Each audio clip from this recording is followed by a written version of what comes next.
उदित चंद्र जी। राधे राधे महाराज जी, आपके चरणों में मेरा कोटि कोटि प्रणाम। महाराज जी, मैं साइंस का विद्यार्थी हूँ। मैं एक एग्जाम की तैयारी कर रहा हूँ। मेरी समस्या है कि मैं पूरी मेहनत से परीक्षा की तैयारी कर रहा हूँ, क्लास में हर प्रश्न का उत्तर भी देता हूँ, किंतु कोई भी परीक्षा के समय मैं घबरा जाता हूँ। प्रश्न का उत्तर भी गलत कर देता हूँ, जिससे मेरे नंबर अच्छे नहीं आते। ऐसे में परीक्षा के समय कैसे धैर्य रखूं? नाम जप करो, धैर्य आ जाए। 5 वर्ष का प्रहलाद बालक है और हिरण्यकश्यप से दैत्यराज कह के बात करता है, और आग में जलाया जाता है, विष पिलाया जाता है, सर्पों से कटवाया जाता है, हाथियों से रौंदाया जाता है, समुद्र में पत्थर बांध के डुबाया जाता है, पहाड़ से दबाया जाता है, बिल्कुल भयभीत नहीं होता, सिंह की तरह रहता है। क्यों? हरिनाम चल रहा है। मीरा जी को कितना सताया जा रहा है, बिल्कुल घबराती नहीं, क्योंकि नाम चल रहा है। तो इसलिए नाम जप करो और ब्रह्मचर्य का पालन करो। ब्रह्मचर्य में एक जोश होता है, एक उन्माद होता है, एक जिद्दी स्वभाव होता है। हारने का स्वभाव ही नहीं होता ब्रह्मचारी का। जहाँ हारने का स्वभाव होता है वहीं वो विजय प्राप्त करता है। जैसे ठंडी में बहुत प्रारंभ में ठंडी लगती तो गंगा जी में जा खड़े हो जाते हैं, अब मंत्र जप करते हैं। धीरे धीरे शरीर को ऐसा अभ्यास हो गया, ठंड हवा अभ्यास योग युक्त है। डरो किस बात से, किस बात से घबराहट? जब हमारी वीर शक्ति क्षीण हो जाती है, स्मृति कमजोर होने लगती, तो घबराहट पैदा होने लगती। हमें अपने ऊपर विश्वास नहीं होता, तभी तो घबराहट पैदा होती। नहीं नहीं, नाम जप करो, थोड़ा व्यायाम करते हो, दंड बैठक मारते हो, हाँ, ब्रह्मचर्य से रहो और सात्विक भोजन करो और नाम जप करो, एकदम हाजिर जवाब, एकदम सिंहवत रहो। मनुष्य जीवन मिला है ढंग। किस बात से घबरा? फेले तो हो जाएंगे, फिर पढ़ेंगे, फिर पास होंगे। एक ही ये क्या कि पढ़ लिख करके हमारा जीवन बनेगा? एवं व्यापार करेंगे, किसानी करेंगे, लेबरी करेंगे, घबराना क्या है? बिल्कुल मस्त रहना चाहिए, घबराना नहीं। बहुत याद करो, घबरा गए तो भूल गए। महाराज जी, बहुतों का प्रश्न है। हाँ काफी जो बच्चे होते हैं पढ़ते हैं, वो मेन इंटरव्यू में या मेन परीक्षा में। हाँ, घबराने की क्या जरूरत है? पढ़े जो हमने पढ़ा लिखा है, अगर हम घबरा जाएंगे तो पढ़ा लिखा जो भी है वो भी भूल जाएंगे।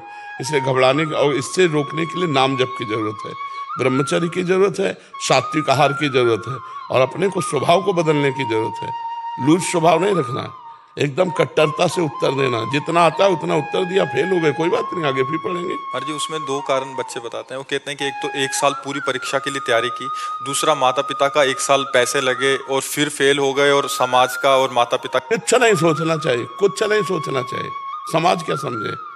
प्रेशर तो दिमाग में हमारे पड़ रहा है, समाज से क्या? पहले फ्री हो जाओ, एकदम मस्त। फेल होंगे या पास, मुझे कोई चिंता नहीं। पहले ऐसे फ्री हो और फिर जा करके करो तो पास हो जाओगे। पहले कहीं फेल ना हो जाऊं, फेल ना हो जाओ। फेल कैसे हो जाएंगे? हमने पढ़ाई पढ़ी तो दंड बैठक मारो, सात्विक भोजन करो, ब्रह्मचर्य का पालन करो, नाम जप करो, सब कुछ ठीक हो जाएगा। बिल्कुल घबराहट खत्म हो जाएगी। महाराज जी, ऐसे में आगे चल के फिर वो गलत भावना आ जाती है। हाँ, अब जैसे माता पिता डांट रहे हैं और मित्रजन उपहास कर रहे हैं, और उसका डरपोक स्वभाव, तो लगता है अब सब कर लो, यही ठीक है। बच्चे इसी में पहुंच जाते हैं फिर कि अब यार कैसे दोस्तों के बीच में मुंह दिखाएं, वो कह रहे हैं कि लो हम पास हो गए, तुम फेल हो गए। माता पिता घर जाओ, देखो ना वो पास हो गया, इतना रुपया लगाया, और वो बेचारा डिप्रेशन में बच्चा चला जाएगा, या तो फिर की सोच लेगा। ऐसे नहीं करना चाहिए यार। मनुष्य जीवन मिला है, बड़ा मस्त जीवन रखना चाहिए, इसमें नहीं कमजोरी नहीं लानी। हम कहते प्रमाद नहीं, प्रमाद और मस्ती में अंतर है। प्रमाद नहीं, अपनी पढ़ाई में पूरा मन लगा करके पढ़ो, और उत्तर देने को हो तो सिंहवत उत्तर देना चाहिए। सिंहवत तभी दे सकते हो जब ब्रह्मचर्य हो और तुम्हें विश्वास है कि मुझे ये चैप्टर बिल्कुल जमा हुआ है। कभी कभी दीवार से उत्तर देना चाहिए, अपने आप से प्रश्न करे कि मानो ये प्रश्न होगा तो उसका उत्तर खुद देना चाहिए। दीवार को मान ले टीचर और उसका उत्तर दे, अभ्यास पृष्ठ कर रखे ना। एक आर्मी में जाने वाला आदमी इतने किलोमीटर दौड़ना, इतनी छलांग मारना, इतना करना करता है ना रोज, तो हम अपने स्कूल के विषय को जानते हैं कि इसी विषय पर प्रश्न होगा।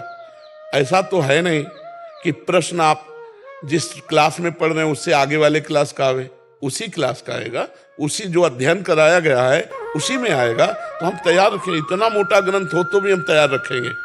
हम अपने दिमाग को दबाते चले जा रहे हैं, उसको गंदा करते चले जा रहे हैं। अगर हम अपने दिमाग का प्रयोग करें तो एक बार पढ़ लें पूरा, हमें एक बार कोई बात सही ढंग से बता दो और हम उसको बिल्कुल ऐसे सुन लें, ऐसे फिर आप 50 वर्ष बाद पूछ लेना, वो बिल्कुल रिकॉर्ड मिलेगी। बहुत बड़ा पावर है, पर वो हमारा पावर छीन हो जाता है जब हम गंदे आचरण करने लगते हैं, गंदा भोजन करने लगते हैं, गंदे व्यवहार में चले जाते हैं, तो हमारी स्मृति छीन हो जाती है। स्मृति जागृत हो जाए तो कई जन्मों की स्मृति जागृत हो जाती है। आप डरो मत, बलवान बनो, ठीक है। अरे जी, इसमें आपने एक कारण बताया, मूल कारण ब्रह्मचर्य। हाँ जी, सबसे बड़ा तो यही लग रहा है अभी कि 100 में से 95 तो इसी में। ब्रह्मचर्य जो होता है एकदम उफान मारता है, जैसे सांप को छेड़ दो फुसकार करे, ऐसे होता है ब्रह्मचारी। जरा सा उनके अपमान की वृत्ति कर दी ना परशुराम जी के पिता, काट के फेंक दिया। 21 बार क्षत्रियों को विश्व के क्षत्रियों को, उनका ब्रह्मचर्य ही तो था। शास्त्राबाहु अर्जुन के सामने कोई खड़ा होने का अधिकार नहीं रखता था, युद्ध की बात जान, ऐसे काट के फेंक दिया फरसे से परशुराम जी ने। एक जोश होता है, एक तेज होता है, एक महानता होती है, तो वो सबके अंदर है, उसको नष्ट कर रहे हैं। आज महानता को नष्ट कर, शराब पीते, मांस खाते, व्यभिचार करते, नशा करते, अपना नाश कर रहे हैं। अगर अभी संयम से चलो, अभी उठ जाओ। न संयम है, न नियम है, न धर्म है, न भजन है, बस वही व्यभिचार, वही खान पान गंदा, वही सोच गंदी, तो फिर निकलते चले जा रहे हैं। उनके जो दैवी संपदा है वो सब निकलती चली जा रही, आसुरी संपदा भरती चली जा रही। एक छोटा बालक है, जाकर के बालकों ने बताया तुम्हारे पिता के गले में परीक्षित महाराज चक्रवर्ती सम्राट राजा परीक्षित ने मरा हुआ सर्प डाल दिया। तो उनका ऐसा, उसे चक्रवर्ती सम्राट होने का गर्व है, वो समझता है ऋषियों में अब ताकत नहीं रही, जल उठाया और कहा मैं श्राप देता हूं, आज के 7वें दिन तक्षक नाग आएगा और उस परीक्षित को काटेगा और वो मर जाएगा। बालक थे श्रृंगी ऋषि, कोई ऋषि नहीं काट सका उनके वाक्य को। वो आखिरकार 7वें दिन सांप आया और काटा और महाराज का शरीर छूटा। भले सुखदेव जी ने श्रीमद् भागवत सुनाई उनके कल्याण के लिए, लेकिन सांप आया और काटा और उनका शरीर पूरा हो। छोटे छोटे बालकों में इतना तेज था। आज क्या हो रहा है? आज हमारे बच्चे बॉयफ्रेंड, गर्लफ्रेंड, दलित दुराएं, नशा, इनमें सब फंसे। इस समय ब्रह्मचर्य का समय, पढ़ाई का समय कि गर्लफ्रेंड बॉयफ्रेंड का समय? समय आएगा, गृहस्थी में जाओगे, ब्याह होगा, वो अपने उस विषय को भोगो। ये अभी विषय भोगने का टाइम है, नई अवस्था है, अपने लक्ष्य की प्राप्ति का समय। तो सब नष्ट भ्रष्ट हो रहे। माता पिता कुछ कहें, लड़के उनको धमकी दे रहे हैं, ज्यादा कहें तो लड़के उनको मारे दे रहे हैं, माँ को पिता को लड़के मारे दे रहे हैं। आज शासन खत्म हो रहा है, इसीलिए सब न अपने ऊपर शासन है, न माता पिता का शासन मान रहे हैं, न शास्त्रों का शासन मान रहे हैं, तो मनमानी आचरण करके भ्रष्ट होते चले। वो धमकी दे रहे हैं माता पिता को, बेचारे प्यार में चुपचाप दबे रहे हैं, और इतने दबे हैं, कोई डंडा मार रहा है, कोई घर के बाहर निकाल रहा है। ये है आज की पढ़ाई का फल नए नए बच्चों के, जहाँ विद्या विनयम ददाति। माँ को भगवान के समान मानना चाहिए, पिता को भगवान के समान मानना चाहिए, विनय युक्त व्यवहार करना चाहिए, नशा प्रपंच से दूर रहना चाहिए, दूसरे की माताओं बहनों को पवित्र भाव से देखना, ये ज्ञान है।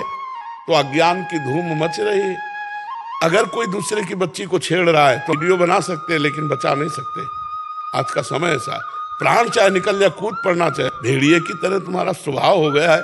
जहाँ माताएं बहनें देखी, सोने की जंजीर देखी, खींच लिया, वो गिर पड़ी, वो ऐसे उपद्रव किए।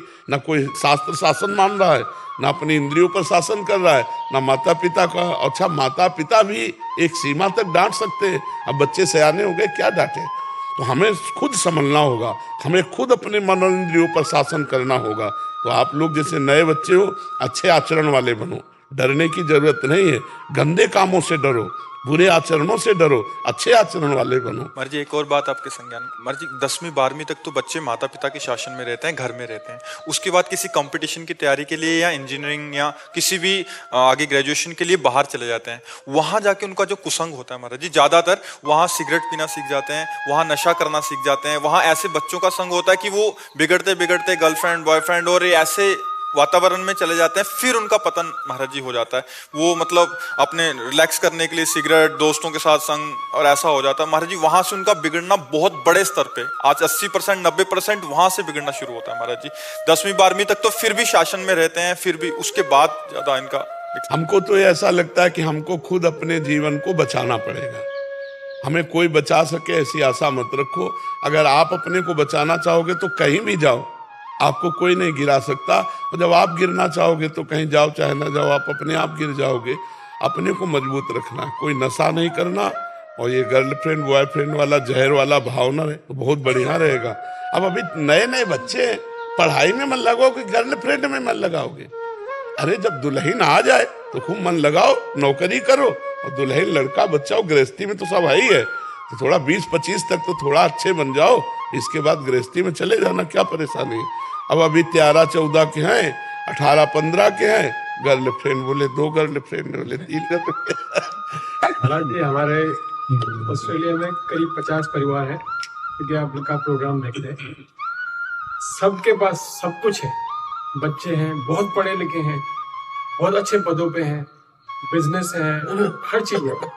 लेकिन पिछले 2 साल से जो उनके जीवन में परिवर्तन आया, जी सत्संग और एकांतिक जी जी सब जो है, मतलब सबका मन करता है कि आए, जी जी लेकिन सब लोग इतने बिजी हैं अपने काम पे। जी। उन सब ने मेरे को बोला था कि आपको हाँ नहीं, बहुत सुंदर, सब मंगलमय, भगवान की सबके ऊपर कृपा है, सब अच्छे आचरण वाले बने हो, भगवान का नाम जप करे, सकल भूमि गोपाल की है, सब भगवान की ही है, चाहे जिस राष्ट्र में रहते हो अच्छे से रहो, भगवान का भजन करो, अपने धर्म को पहचानो, अपने धर्म की निष्ठा में रहो, कहीं भी रहो, तुम्हारा मंगल ही होगा। जी।